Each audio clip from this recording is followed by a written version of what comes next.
Hello po mga kaibigan, kumusta po ang lahat? This is Alejandro Vega TV, ang inyong kaibigan. Mga kaibigan, ang gawin natin ngayon, maglilinis tayo ng napakadaming barya na piso. Yan, di na matapos-tapos mga kaibigan kasi tayo ay nagme-metal detecting. Ayan, kaya yung ating mga piso ay walang katapos-tapos na lilinisin mga kaibigan.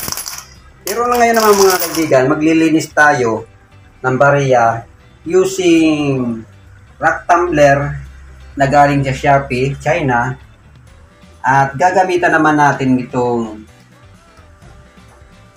dishwashing soap saka Sunrox naman. Kung ano yung maging resulta, first time natin itong gagawin mga kaibigan. Bali, ito yung Julin pang-kiskis saka yung black sand na magnetic margaha. Yan mga kaibigan, yan ang gagamitin natin para makita natin kung lilinis ba using Sunrox.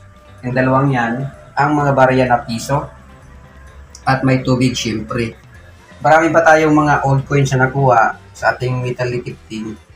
Marami po yan mga kaibigan. At ito na, nakaset na yung ating rock tumbler machine. At kaya mga kaibigan, yung ating isasalang sa tumbler ay yung mga BSP series na 1 peso. May pailan-ilan din na mga EGC series na papasama sa metal detecting using Gupine 22 ng Manila. So ayan mga kaibigan, simulan natin ang ating proseso. Within 3 hours mga kaibigan, yan ang gagawin natin. Bali bago yan mga kaibigan, buksan natin itong Sunrox. Tingnan natin kung ano yung magiging resulta pag pinataka natin ng konti yung isang barya na piso. Isang patak lang mga kaibigan. Yan. So, ayan mga kaibigan nangyari. Ayan. So, by the way mga kaibigan, pagka ito ay pinatagal natin, magkukulay bronze po yan. Kaya ang gagawin natin, simulan na natin mga kaibigan na linisin. Ayan, dadakot ako dito mga kaibigan. Ang kasya lang. Tama lang mga kaibigan na makaikot yung ating tumbler. Kasi hindi na makaikot, hindi naman niya malinis yung mga barya. So ayan.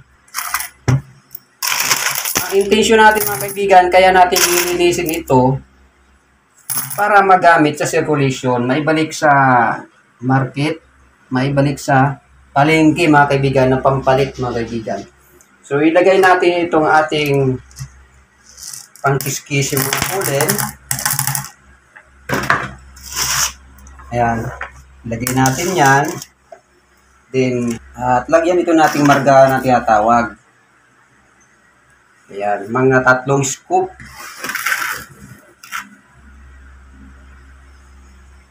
Ayan. Isa pa. Ayan. At lagyan natin mga kaibigan ng tubig. Ayan. Yung tubig mga kaibigan ay pantay lang. Kasi maglalagay pa tayo ng dishwashing soap. Baka sumubra yung tubig. Baka umapaw naman. Ayan.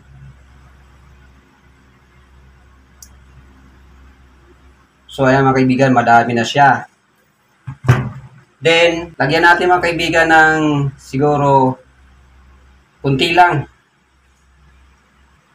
Ayan. Oh. Huwag masyadong madami mga kaibigan yung ating Sunrox kasi nakakasira po yan ng coins. So, ayan. At atin ang takpan mga kaibigan.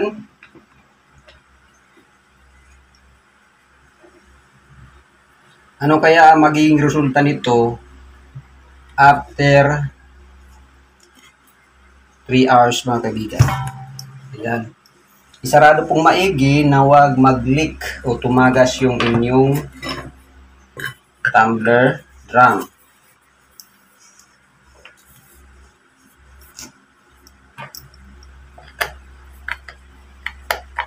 Makakalinis kaya ang Sunrocks with dishwashing soap? Tingnan natin yung resulta ng after 3 hours mga kaibigan.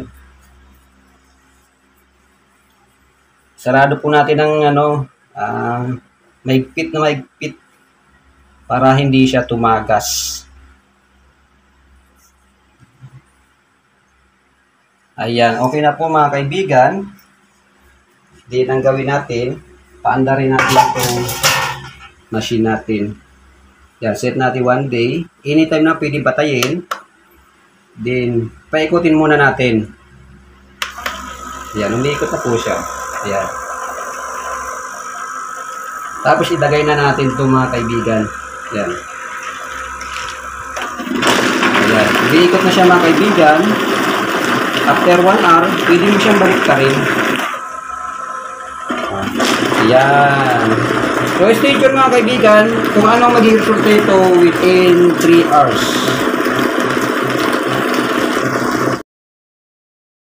So, ayan mga kaibigan, tapos na yung ating pinapaikot ng mga piso sa tumbler natin. Tingnan natin kung anong nangyari mga kaibigan.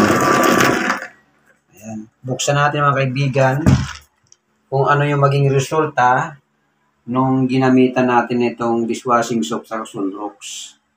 Ayan mga kaibigan, ating buksan para malaman natin ang best result. Kung mayroon bang nangyari o epektibo bang panglinis ang Sunrocks at dishwashing soap. Ayan mga kaibigan, hindi naman nagbago yung ating drum.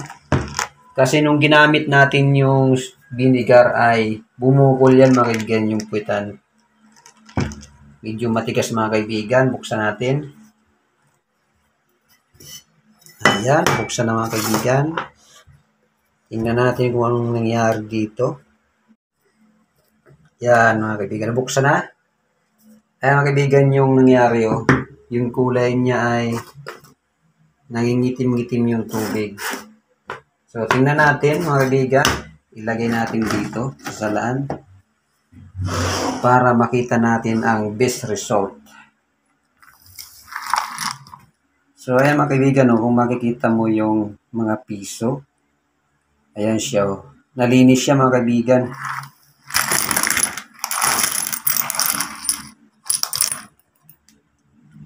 Ayan mga kaibigan, dumikit. Yung iba, kamayin ko na mga kaibigan.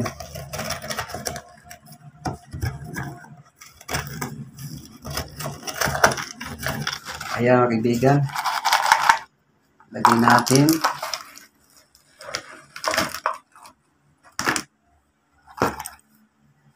Ayan mga kaibigan, yung mga peso. Malinis siya mga kaibigan, no? Kung mapapansin mo, pumuti yung mga piso. Yan, hindi pa natin nahuhugasan pero kitang-kita na yung mga piso ay pumuti. Copper nickel po yan at yan ay piso BSP series. So, ayan mga kaibigan. Ayan mga kaibigan. Kitang-kita na luminis siya using dishwashing soap sa Sunrocks. Ayan. Bubuhusan natin mga kaibigan para mas makita nyo yung resulta ng ating experiment. Kung epektibo nga ba yung mga ginamit natin. So, ayan mga kaibigan, no? Ang linis na ng mga piso. Pwede na siyang gamitin sa circulation. Ibalik sa circulation mga kaibigan. So, ayan.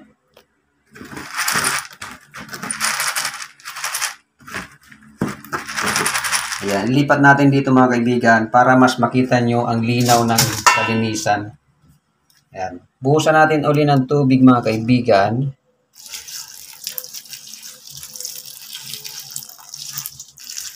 Ayan. So, ayan mga kaibigan, kitang-kita luminis yung ating mga piso.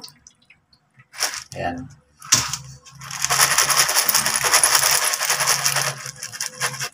Tanggalin natin itong mga kaibigan, itong mga Jolene. Palitan natin ng bagong tubig.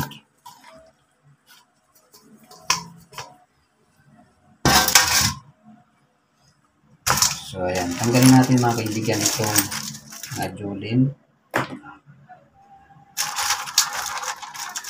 Ayan.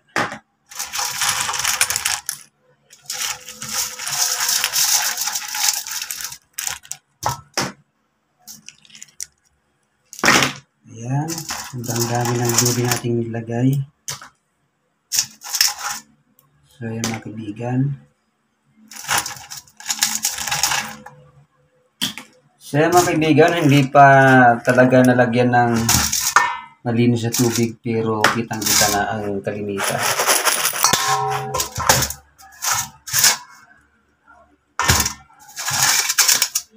Another tubig mga kaibigan, tubigin na uli natin na wala na ang Julin.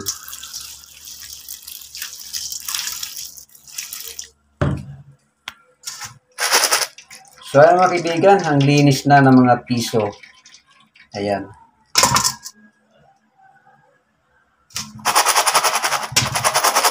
Palitan uli natin ng tubig mga kaibigan ng mas malinis.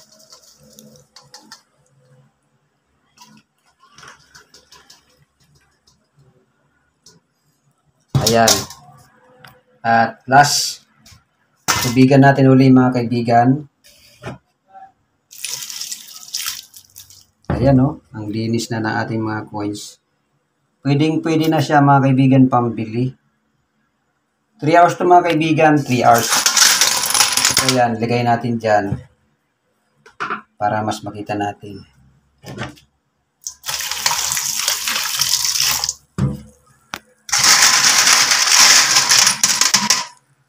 Kaya mga kaibigan, ang best result ng ating experiment, yung copper nickel na piso BSP series ay karamihan luminis na mga kaibigan. Using Sunrox saka dishwashing soap lang mga kaibigan. 3 hours lang mga kaibigan na paikutin sa tumbler ay makikita mo na yung resulta. May mga pailan-ilan lang mga kaibigan na hindi ganong nalinis, pero halos karamihan ng ating coins na pinaikot sa tumbler ng 3 hours ay luminis gamit ang dishwashing saka Sunrox. So yun lang mga kaibigan ang aking masasabi sa ating bagong experiment mga kaibigan. So God bless you all. Bye-bye!